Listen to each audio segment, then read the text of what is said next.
First Flight English Class 10.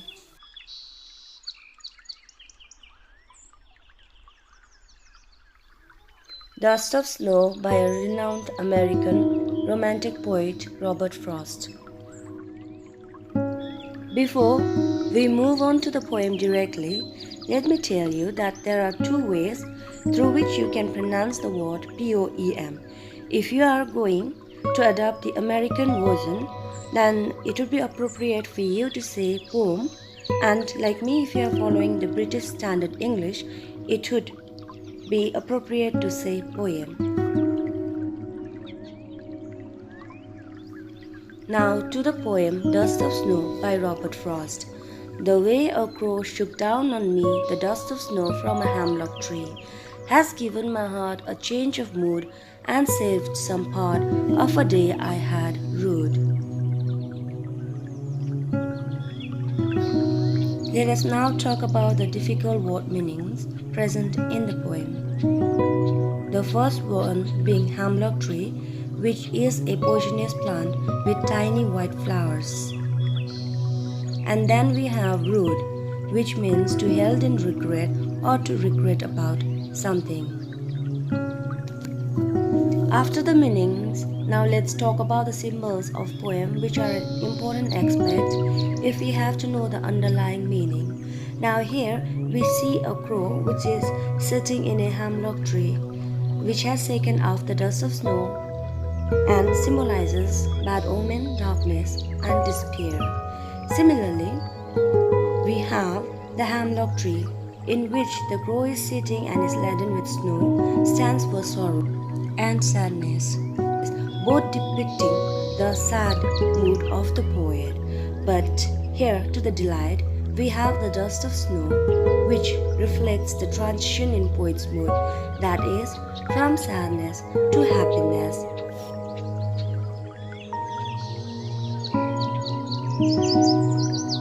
Now to the literary devices, which are an essential tool that a poet uses to create rhythm, enhance a poem's meaning, or intensify a mood or feeling.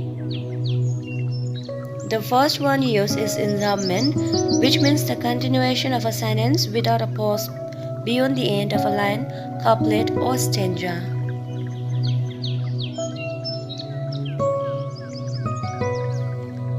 Let us have a look at the poem. If you will see, you will notice that except for full stop, there is no other punctuation mark. That means the poem is written in a single sentence, thus serving a perfect example of ensambment.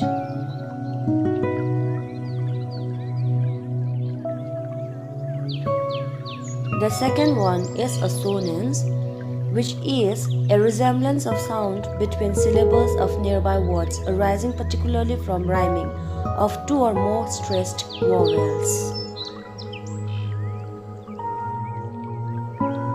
Now let's take the reference from the poem, like in shook down on me, oh, as the vowel is very prominent. Now the alliteration. The occurrence of the same letter or sound at the beginning of closely connected words. Like in the poem, has given my heart, and in saved some, h and s sound are prominent at the beginning of the word. So, it's the perfect example of alliteration. Now the consonants. Consonance is the opposite of assonance. The only difference is that in assonance the vowel sounds are prominent, whereas in consonance the consonant sounds are prominent. Like in day I had rude, the sound is prominent. Now finally, let's talk about the rhyme scheme of the poem. Rhyme scheme is the pattern of rhyming words at the end of each line. If you will notice, you will see that crow rhymes with snow in the poem, similarly me with tree, heart with part, and mood with rude. So the word which rhymes with crow, we will give A. The word which rhymes with me, we will give B. The word which rhymes with heart, we will give C.